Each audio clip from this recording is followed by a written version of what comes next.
Blackmagic just released Resolve 19, and there are a ton of super cool features, but there's one in particular that stood out to me that I'm going to be going into detail in this video in particular. The new feature is an effect called Film Look Creator, and what it does is pretty much consolidate all of the film effects in Resolve into just one node. If you just want one easy place where they all exist in one tidy little area, it's now here.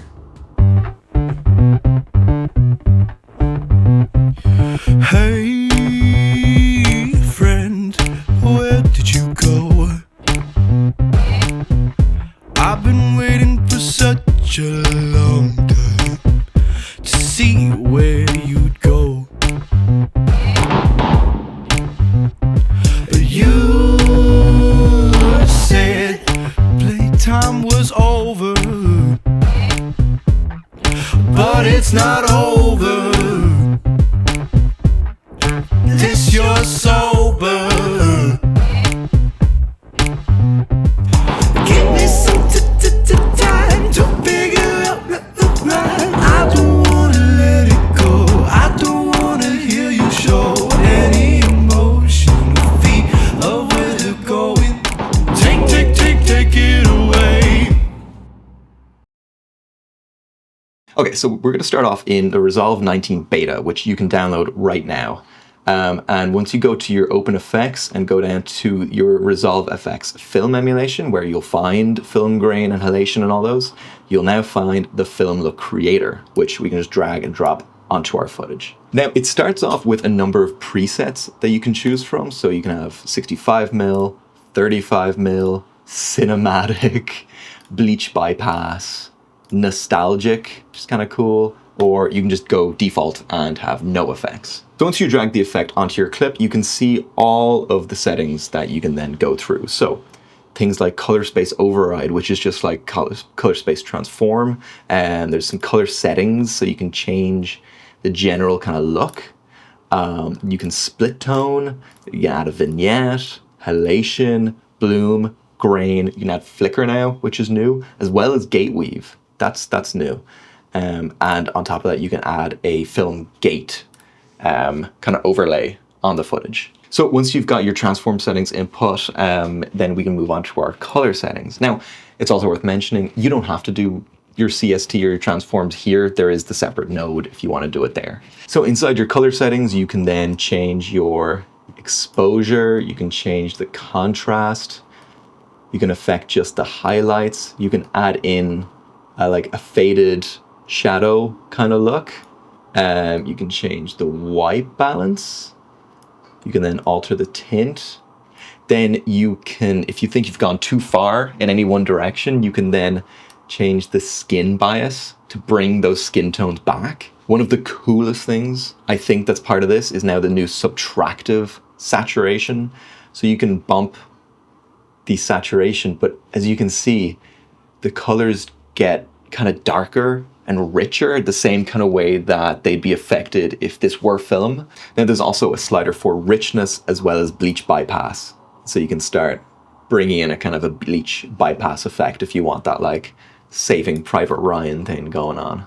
Okay, so I wanted to just demonstrate this for you. I have the same shot here, color space transformed already, and I'm gonna go down to the actual like saturation slider here and just crank that up.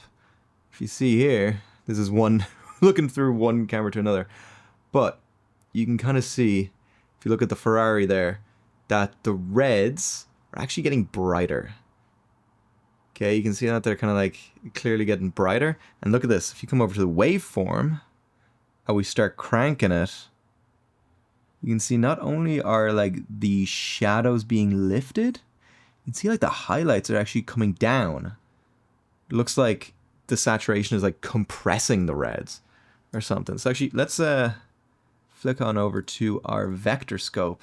And you can see the same thing. So here's the red, and I'm gonna start dialing it up. And look how things just explode. Like, it starts clipping. You can kind of see right there. Ignore my dusty monitor. Oh my god. It's so dusty. But anyway, you can see at that point, it starts angling out. It's clipping. It's not good. Whereas here we are now with our film look creator attached instead. And if I start cranking that subtractive saturation, you can see it doesn't go nearly as far as the regular saturation goes. Even yet, if we go over to our waveform, we start cranking it, it's only going down in exposure. We're not seeing any lifting. We're not seeing any compressing, really is what's up.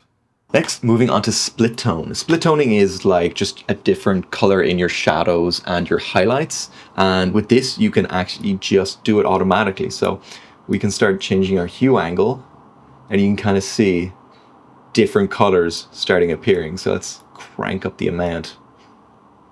And you can really kind of go nuts with it. But this is kind of where you can really start to dial in that like film look, the colors and whatnot, by adding kind of like different tones to the highlights and the shadows. And then you can kind of just change what that distribution looks like with the pivot. Next, vignette. It's pretty self-explanatory. So in the halation tab, you can obviously start adding halation. You can affect the amount, the radius. Let's get a little zoom in there so we can have a look. And then you can kind of see, especially just around the fringe here, what's being affected. Next, you can add bloom. We can add grain, of course. 65 mil, so it's a little finer. 16 mil if you want kind of a rougher grain. And of course, you can then just go through and kind of customize this all you want. They've also added a image defocus. So you can actually add a level of blur to the image to, again, get that kind of soft film look. Next interesting thing is flicker. So you can kind of crank that up and you can kind of see the image here, but you can see it a little bit easier in the waveform.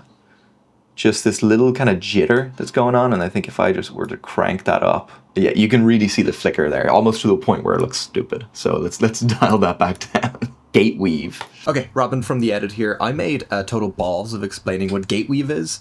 It doesn't occur inside the actual camera, but rather it's like a byproduct of the scanning process or the projection process. Like the film is being run through a telecine machine and it makes those little jitters as it goes through the machine. That's where it can come from. Similarly, with old projectors, things like that, they were more inclined to have a gate weave than anything modern. So there you go. And the last thing you can turn on is a film gate. So you can have this kind of matte over top your footage. So there are a number of presets that you can choose from, but then you can also just go ahead and customize it all you want. So if you want it to be kind of like 9:16 for social media, you can enable the kind of curvature around the sides if you want a slightly more kind of vintage look, and then you can pad it out a little bit to just kind of do whatever you want. You can even make it more cinematic if you want. And that's it for the Film Look Creator. I'm gonna do a full video going through a lot of the other features that are now new to Resolve 19, but Film Look Creator is the one that stood out to me the most, as this is the kind of thing that I've been wanting, especially as someone who has never used any of the plugins like Film Convert or Dehancer. It's really cool to have this just built inside Resolve right now. Like I said, I'm going to be doing a full video going through all of the new features, so if you want to see that, then make sure that you subscribe and stick around. Similarly, I got a S5 2X recently that I'm going to be doing a video on. I'm already in love with this thing despite only having it for less than 24 hours. I haven't breathed for the last 20 minutes, so I'm gonna go lie down. Thank you for checking out the video. My name's Robin, and I'll see you in the next one. Slán.